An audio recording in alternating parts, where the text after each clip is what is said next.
Surveillance footage provides key details about the CEO killer's gun. Plus, President Biden pardons his son Hunter for his gun crimes. All this and more on the news update. No, the devil's got no hold on me. All right, ladies and gentlemen, welcome back to the news update. I'm contributing writer Jake Fogleman, joined as always by Reload founder Stephen Gutowski. TheReload.com, of course, is where you can head on over today and sign up for our free weekly newsletter. It'll keep you up to date on all things happening in the world of gun politics and policy. The big story we want to kick off with this week is the assassination, the brazen assassination of UnitedHealthcare CEO right in the middle of Manhattan. It's sort of, because it was captured on video, it's prompted a lot of discussion about who this person is and sort of the tactics. And that's sort of what you wrote about in a members piece for the site, just digging into what we might glean from that video. Yeah, there's video. There's a couple other pieces of evidence that we have that give us some insight into the gun used and also perhaps a bit into the shooter as well. I've been on CNN a couple times this week discussing this, and I just thought I should put a more detailed analysis down on paper for Reload members, because there's some really interesting stuff in here beyond the broader story, which is obviously wild in and of itself. There is surveillance video of the actual shooting. People, if you've been watching the news on this, you've probably seen at least some clips of it. But if you watch it frame by frame, as I did, not that I recommend doing this, it is a video of someone being murdered. I do the Active Self-Protection podcast, and those guys, this is sort of their bread and butter, is analyzing.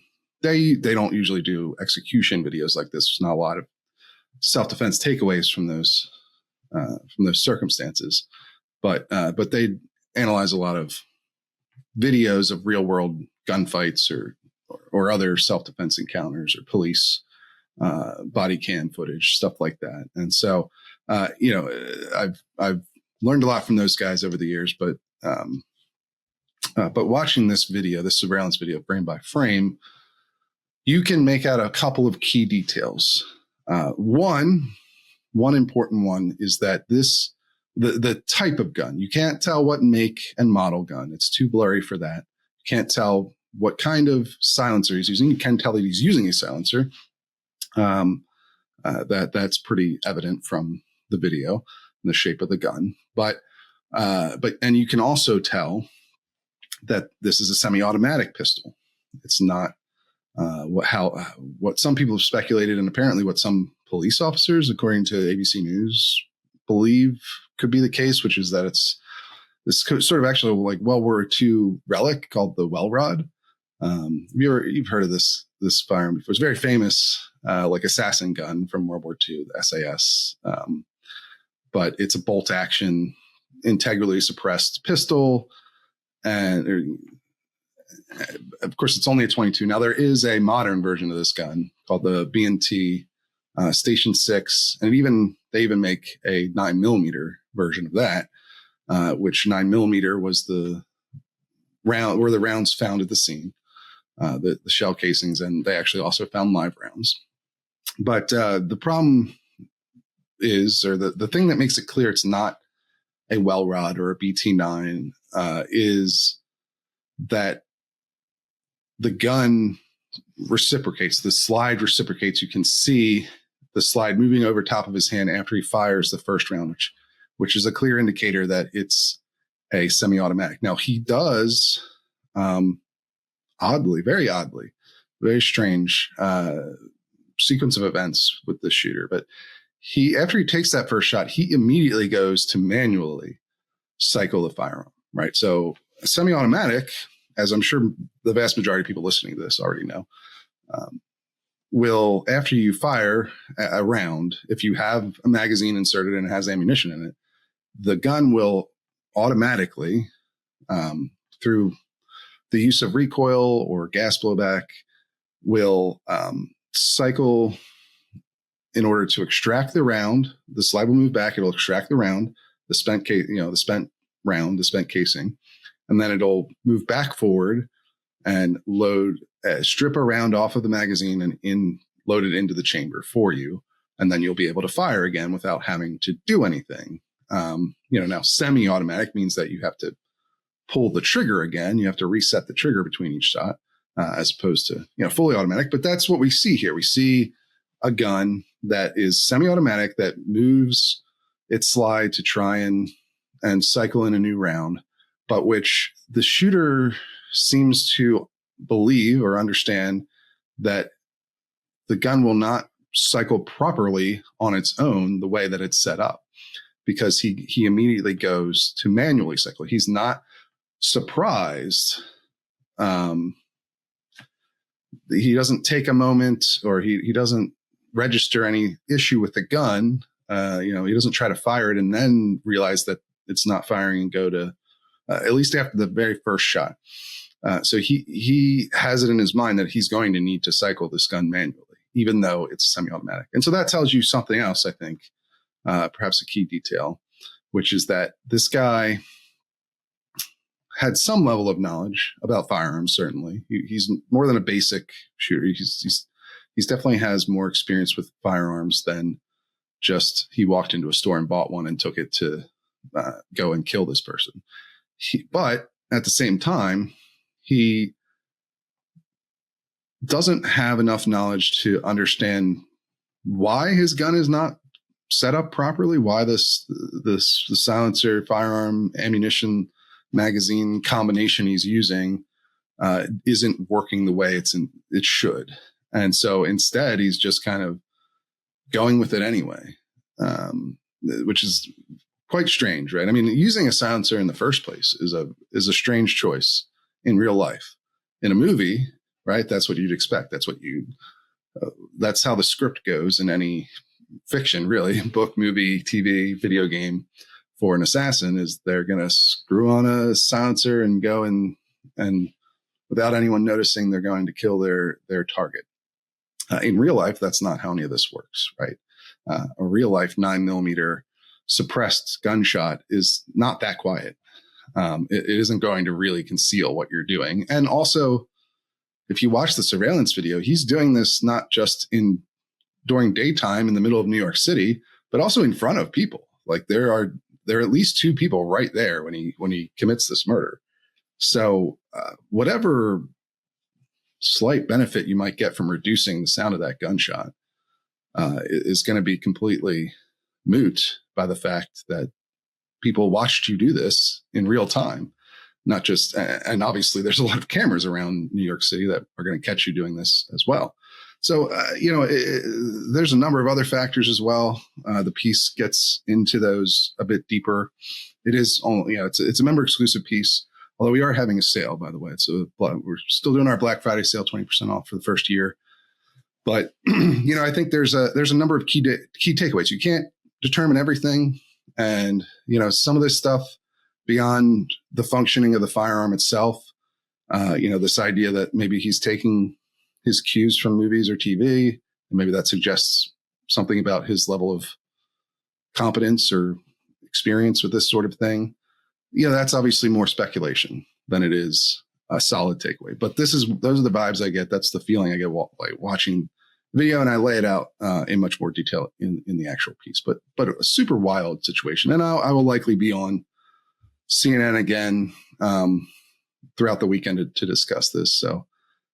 If you want to watch those appearances, I mean, the one I did on Laura Coates' show on Wednesday is posted on my Twitter and my Thread account and Blue Sky. We have 15 social media accounts now. I try to meet people wherever they are and give them our reporting. But you can go and watch that segment there, and it's also where I will update people as far as when I'm going to be appearing on the show, Instagram as well, if that's your thing. But I don't know. Those are at least a couple of takeaways I got from both the video. There's a number of other ones in the piece, but just to give everyone a broad overview of what you see when you look at this video frame by frame and combine it with some of the other details like the the fact that he left live rounds at the scene, which means when he was manipulating the gun, because he manipulates it a couple of times, right? He manually cycles the gun. He also smacks the rear of the pistol, which you would do if you were concerned that the gun was not going all the way into battery, meaning that the slide is not fully forward, which on most modern semi-automatic firearms means the gun won't shoot. He does have a couple of misfires where he tries to pull the trigger and it doesn't work. So he's fumbling with this gun quite a lot, but even the fumbling tells you he has some level of knowledge, perhaps not an expert level of knowledge, for some of the other reasons that I laid out in the piece. But I don't know, a very wild scene. I don't know. What about you, Jake? What did you make of it? Any further? So my takeaways were similar to yours, just based on what we know now. Same thing from just watching the limited video we have. I do want to underscore something you mentioned, just the rarity of seeing a silencer used in crime.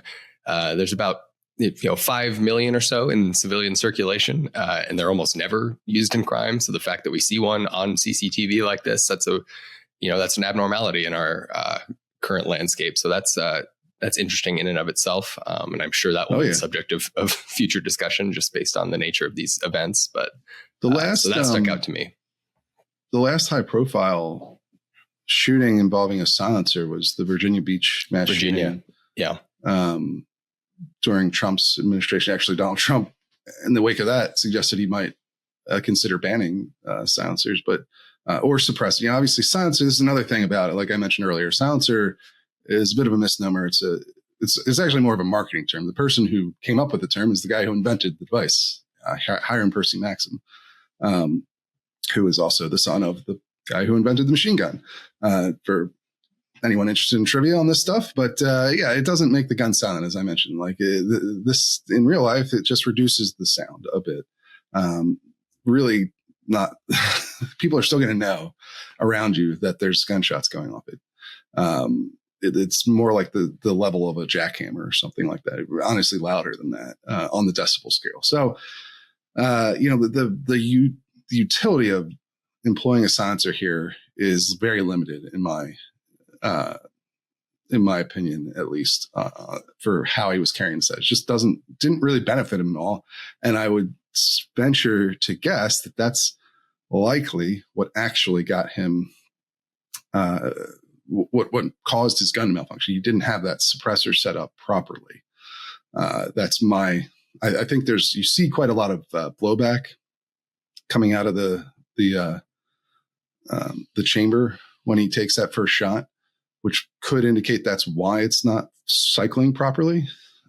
Although, the other thought I have had too, in recently reviewing it, it's not in the piece, but it's just another thing that came through my mind, because I think the most likely thing is he had some experience shooting this setup, but he didn't, and that's why he knew it wasn't going to cycle properly, and he went to cycle the gun manually himself. The only other possibility I could see there is that because the gun was cycling to some degree, it wasn't. You can see him misfire. When he tries to take his second shot, nothing happens. It's a misfire. So something is wrong with with this setup. But the fact that he left behind live rounds also indicates that the gun was cycling and loading new rounds, because he was stripping them out when he went to manually cycle the gun.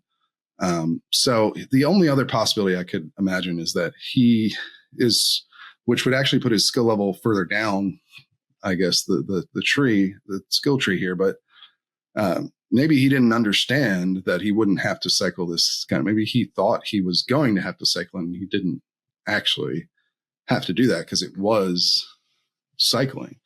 And that's why he left behind 3 live rounds throughout all this. But I don't know. You watch that first shot, and he's not surprised by the sound that the gun makes. And if he assumed that a silencer really silenced the gun, it then indicates that he'd shot this gun. He understood what it was going to sound like, and that it probably wasn't going to cycle properly. And that's what explains this, especially the first shot. Like, you watch that first little bit, and that's where I'm getting, my determinations from. Some of them are concrete, like this was definitely a semi-automatic firearm. And some of them are more speculation, like he seemed to know that this gun was going to malfunction. And that's why he wasn't surprised when it did. And he immediately went to cycle it manually. But hopefully they'll catch him soon, and maybe we'll find out more specific details on all this. He's obviously, as we're talking right now, still at large. Right. Absolutely. But Reload members should check out that piece to get the rest of your insights, and also check you out on CNN, because like you said, you'll be talking about this in the days to come. So yeah. The other big gun story this week has to do with the outgoing president. President Biden officially announced that he is pardoning his son Hunter, which includes his gun crimes that we covered so thoroughly as they were happening. So no longer is he a convicted felon. Oh, well, I think the details of it are weird, because I think he's technically still a convicted felon, but he gets his gun rights back because it was after conviction. It's sort of I'm foggy on the details, but it's sort of like Trump right now, where the details of this are a little fuzzy. Like, Trump is still technically a convicted felon. He's not been sentenced. But as we found out from Gabriel Mailer on the podcast where we discussed Trump's conviction, the prohibition for the federal prohibition on gun possession comes in after your conviction, not sentencing. So, he's still, I guess, a prohibited person despite being elected president. Now, the DOJ has a longstanding policy of not prosecuting the president because, the president is the one in charge of the DOJ. So, it's all, this is what happens when you elect somebody with, that sort of background. And similar here with Hunter, like, does a pardon, I assume that a pardon makes it so that you can possess guns, even though despite your felony conviction for gun crimes, it's, but I'm not 100% certain on how that all works in practice. But but some of the things we do know for sure are that this brings an end to this saga of Hunter Biden fighting these gun charges. And it short circuits any chance we were going to have of him making a Second Amendment argument. His lawyers had repeatedly said they were going to make a Second Amendment defense of him. And that would have likely happened on appeal for procedural reasons that I still don't quite fully grasp, but that was my understanding of how it was supposed to go. And so you could have, in theory, had a U.S. v. Biden Supreme Court Second Amendment's precedent. There are obviously other developed cases that were much more likely to get there first, but it was a possibility. Now that, certainly far down on the list of important takeaways from this really quite sweeping pardon. This was not just a pardon for the specific crimes that he was convicted of, but also for any crimes that he may have committed over the last 10 years, which is not a usual scope of a presidential pardon. But, Joe Biden's argument, we covered this in the piece in more detail, but he argues that, that this was a political prosecution, that he felt like Hunter was being treated unfairly, and that a lot of what happened was driven by criticism from his political opponents, and then also that they would continue to go after Hunter once he left office. And to be fair on that side, that is something that Donald Trump has said repeatedly, that and many of his appointees, including the Attorney General and his FBI nominee, have both claimed that Hunter has committed many more crimes than what he's been prosecuted for, which to be fair, may also be true, frankly. He got prosecuted for certain things. There may be other things that there's evidence he did wrong as well. But, obviously there was a political, a blanket over all this, similar to the Trump prosecutions, whether or not they were justified, they are politically entangled, and similar with Hunter Biden here. So there's some point to that. However, I would also note that President Biden claimed that the only reason Hunter was prosecuted are the politics of this, his name essentially. And that's not really true. It is true that the gun charge he received, and it was technically 3 charges, but they all stem from the same thing, essentially, him being an illicit drug user. When he went to buy this gun, he lied on the background check about it, and then he possessed the gun while being an illicit drug user. Those were the charges. And those are not nearly as common to bring as lead charges in a federal case as, say, felon in possession laws, which you see tens of thousands of those cases per year, according to Syracuse University's some of the data that they've gathered. Now that some of that data dates back a little bit to 2008 through 2017, the range that we're looking at for this. But those are the best numbers I could find. And the drug user in possession crime as a lead charge happens much more rarely than that, but it is more than 100 times a year. We spoke to Professor Drew Stevenson from the South Texas College of Law a while back when this case was first unfolding, and he noted that usually this sort of charge is done in conjunction with other charges involving like drug trafficking or something like that, because federal prosecutors tend to want to go after bigger crimes. But so, just to give you guys kind of the nuance here and the full picture of what happens. But at the same time, Hunter Biden is not the only person who's ever been prosecuted just for the drug user in possession. In fact, there are a couple of other, as I alluded to earlier here, cases that got national attention that dealt with exactly the same circumstance. Somebody who's charged with being a drug user in possession of a gun. In fact, the Daniels case, which was one of the ones that the DOJ wanted the Supreme Court to take up, which the Supreme Court has still not actually done yet, but that case was over somebody, if I'm recalling correctly, who was arrested after being found with marijuana and a gun in his car. So honestly, even lower level situation than Hunter Biden, because Hunter Biden was doing crack cocaine at the time. Now they're both considered illicit drugs under federal law, but most people would obviously probably consider the marijuana use less serious than crack cocaine use.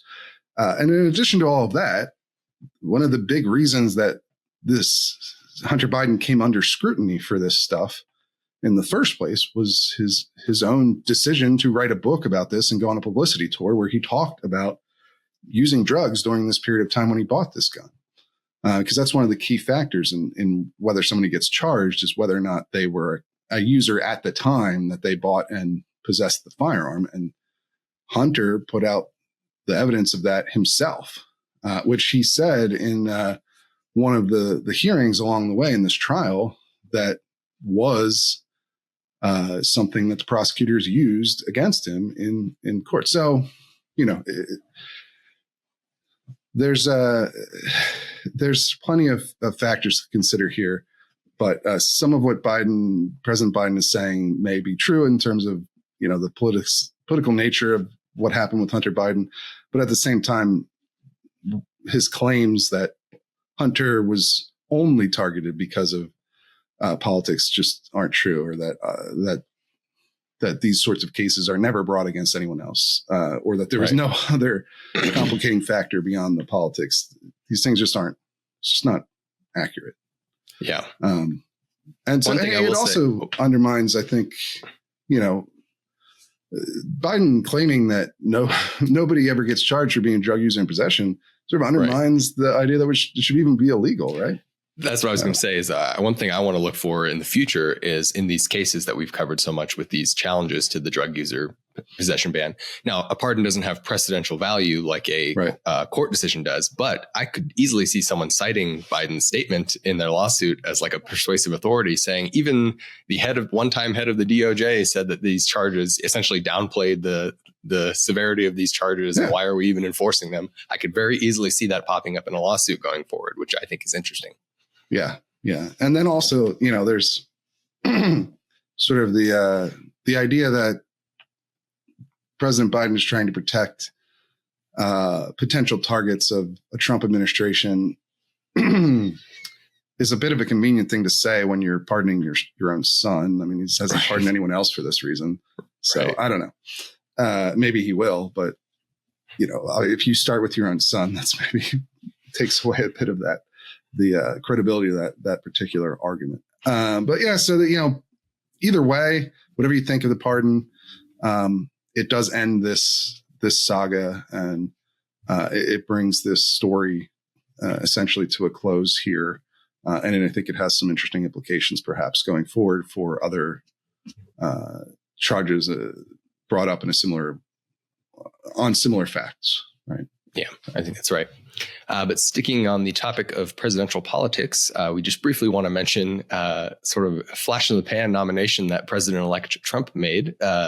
He, at one point over the last weekend, tapped Hillsborough County Sheriff Chad Cronister to be the head of the DEA, the Drug Enforcement Agency or Administration. I think it's administration. It's administration, yeah. Yeah.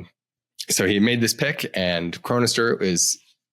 The reason we report on this is because Cronister has a similar background to Pam Bondi, his AG pick, and that both have a history of supporting stricter gun laws generally, but in particular, red flag laws, very publicly supporting red flag laws. So this was a second, senior law enforcement leadership pick for the incoming Trump administration that had a background of supporting this policy. But he very quickly withdrew his name. So he did. Yeah, he didn't last very long. He's the second nominee for that Trump has put up that's withdrawn.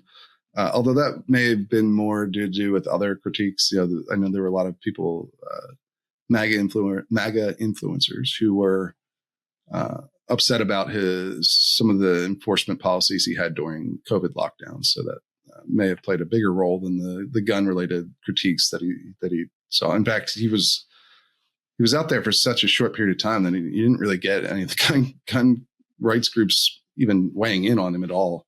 Unlike Pam Bondi, where you've seen a number of them come out in opposition to her, Gun Owners of America and Firearms Policy Coalition have both put out statements, some of them more scathing than other. Firearms policy is obviously very colorful in their public statements, to put it lightly.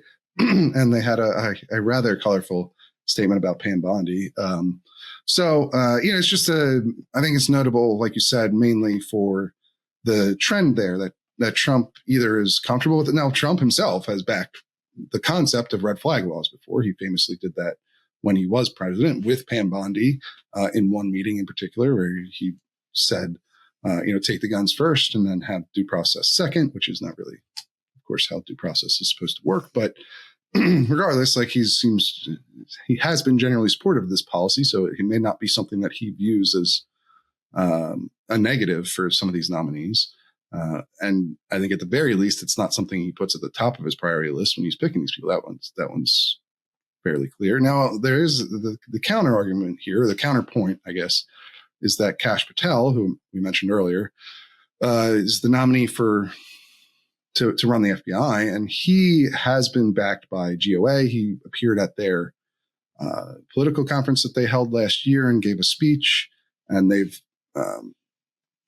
he's now, in that speech, he doesn't give quite a lot of specific policy details on what he supports. He does criticize the current ATF director for supporting a bump stock ban during the speech, but he didn't talk a lot about policy specifics in it, but he does, gives a generally pro-gun, pro-Second Amendment speech. And so that is, just to give you further context, is not every law enforcement nominee Donald Trump has put up is supportive of stricter gun laws, but it is an interesting trend we've seen. And we'll see what happens with the next DA pick, I guess. And if the ATF, we still have not heard anything about, Trump has promised to fire the current ATF director who was appointed by Donald Trump, and appoint another one. Now, some of these picks, like the FBI and ATF, these are supposed to be positions where the head has a tenure for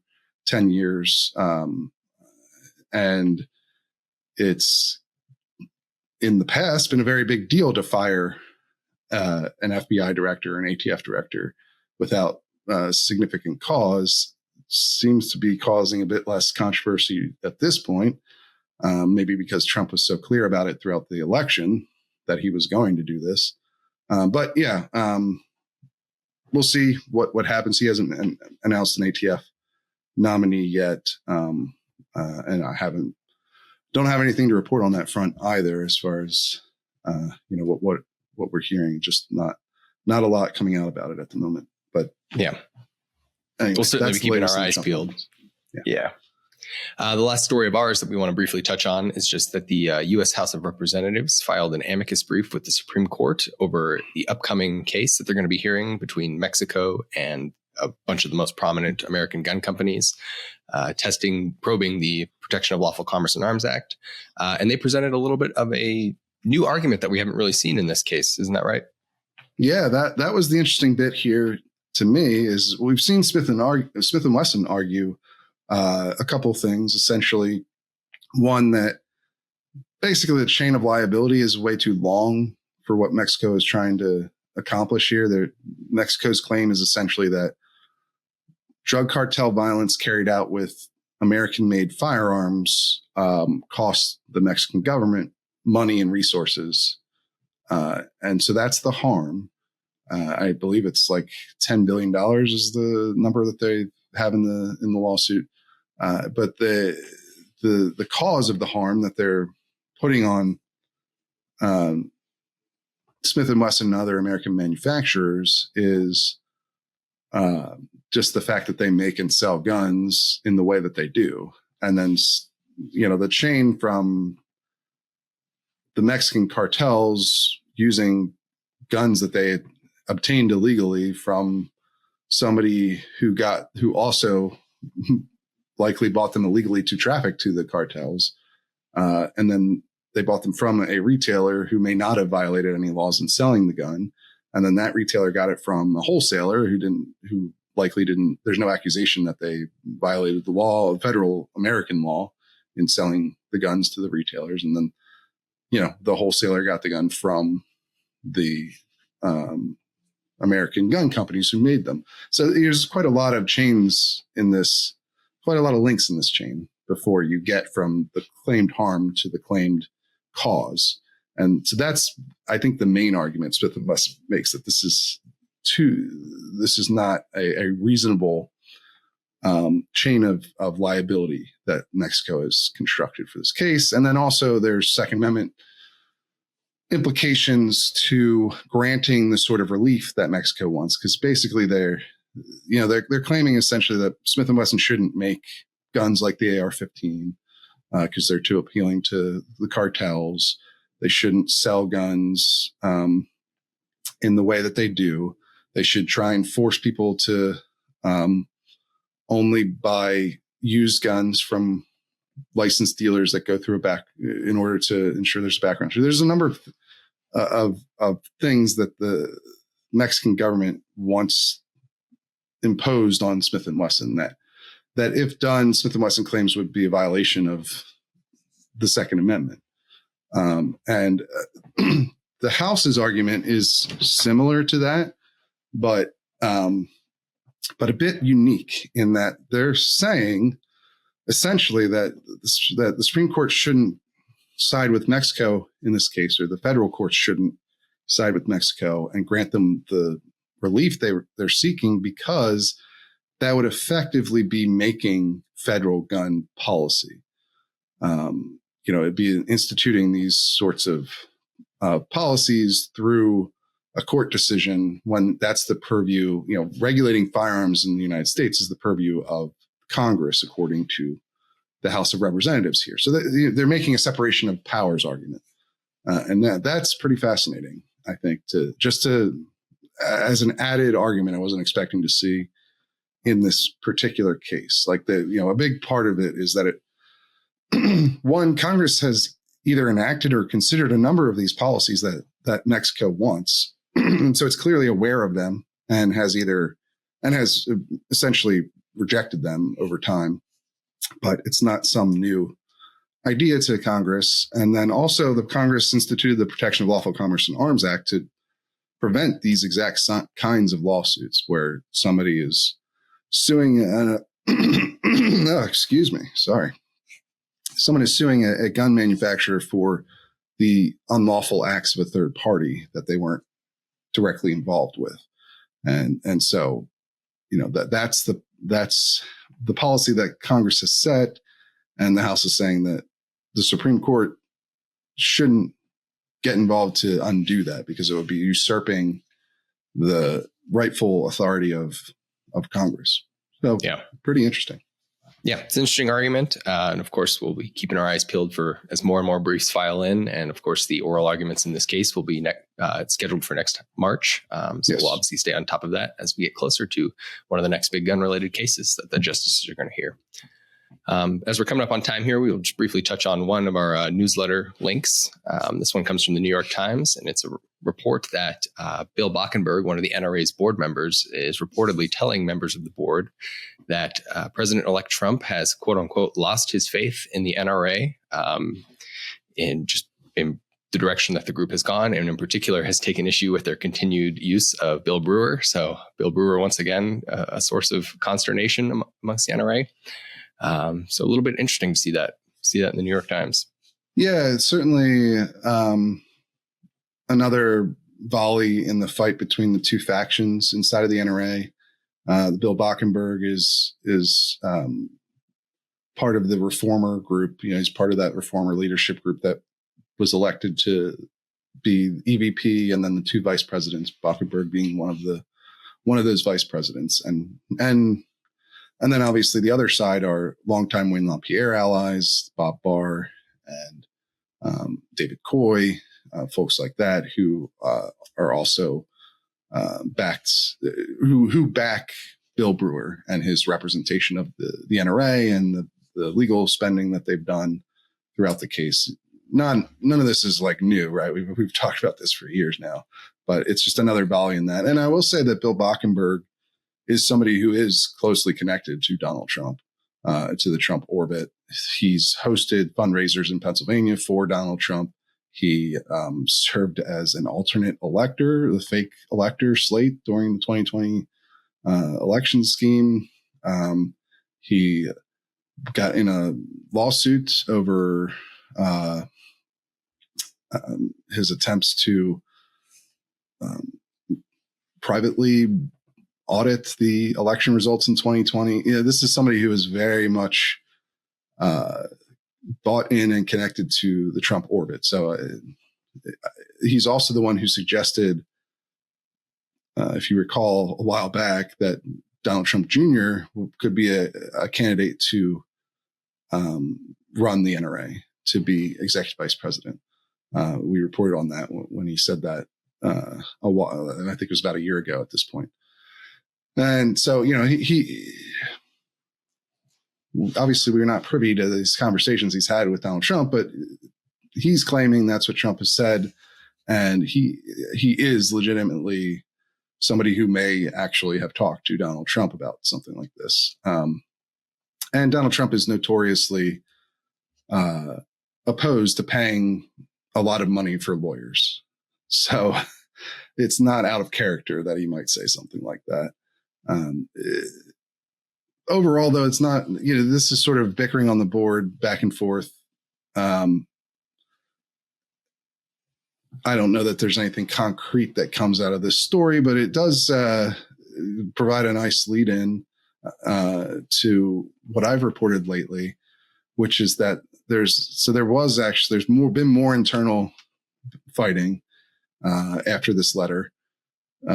Around this letter. And there's sort of an exchange of letters, apparently. So the other side also responded. And there was a meeting, the executive committee last week, over the firing of Randy Kosick, who was the head of the Institute for Legislative Action, which is the lobbying arm, the political arm of the National Rifle Association. He is gone. The result of this meeting is that Randy is no longer the head of ILA, and Doug Hamlin remains the head of the NRA, the executive vice president. And the two vice presidents, including Bockenberg, remain in their positions as well. And there's a new interim director of ILA, according to an email that Doug Hamlin sent out to staff that I've seen, and that is John Comerford. So there has been a bit of a shakeup internally at the NRA. They obviously, as we reported earlier, it's interesting because obviously their candidate won. Donald Trump won. A number of the candidates that they backed, where they spent big, they performed pretty well. Down the ballot, it wasn't as successful, but they performed pretty well at the top, their top targets. They had obviously much less money this cycle than they did the previous two Trump elections, but it is interesting to still see a shakeup like this. They clearly weren't satisfied by how they performed, which is fair because they got outspent and outraised by the gun control groups by a significant margin, as we reported. So even though the election outcomes were better for the gun rights folks than the gun control folks, you could still see why the NRA is not satisfied with how they performed. But anyway, that's the latest we've got from the NRA. I haven't thought that was the New York Times story is a good jumping off point to mention that stuff. But I should be, cable news is a chaotic business. And I technically may be on again tonight in the 10 o'clock hour. We'll have to see. Oftentimes you get booked ahead of time and then other news develops and they move on to that and you don't do. So the best way if you want to see me on CNN is just to follow me on social media, and I'll try to post updates anytime I'm actually going to be. It's confirmed that I'll be on air. So that's the best way to follow that if you want. You got any good plans for this weekend, by the way, Jake? Probably watching college football. My Broncos are on bye this week. We have the late bye this season, so no NFL for me, but probably some college football and just relaxing. Nice. Yeah, I hope the Eagles. They're playing the Panthers. So my hope is they get a win. That it's not a trap game somehow. I was annoyed that the Lions won last night. Please stop winning so we can get out of the number one seed. It's annoying. Don't stop. But so we'll see if the Eagles can keep pace. They're playing the Panthers. My God, if they don't, everyone's going to be back to being extremely pissed off at Nick Sirianni all the time. But we'll see how it goes. I'm looking forward to it in theory. And I think I'll probably be on CNN to cover this CEO killer story. It is it's just so wild. And there is a lot that you can take away from it that I think is valuable to viewers. So hopefully we'll be able to keep going on there and explaining exactly what's going on. So look for me there. Follow me on social media if you want to keep up to date with when I'm going to be popping up. But yeah, otherwise, have a good weekend, everyone. And this week we've got Professor Robert Leiter on the interview podcast. So that'll be out on Sunday for members. Again, we're having a sale if you aren't a member right now. That is how we fund all this, how we're able to do any of this. We would not be able to do it without our membership and their dues. So, good time to buy 20% off your first year. We don't do sales very often. But anyway, those who are members will get the Robert Leiter interview early on Sunday. We're going to talk about the ATF and what gun rights activists, the most effective path may be there and his view of it. And then everybody else will still be able to listen on Monday, even if you aren't able to put down for a membership. So, all right, that's all we've got for you guys this week. We will see you again real soon.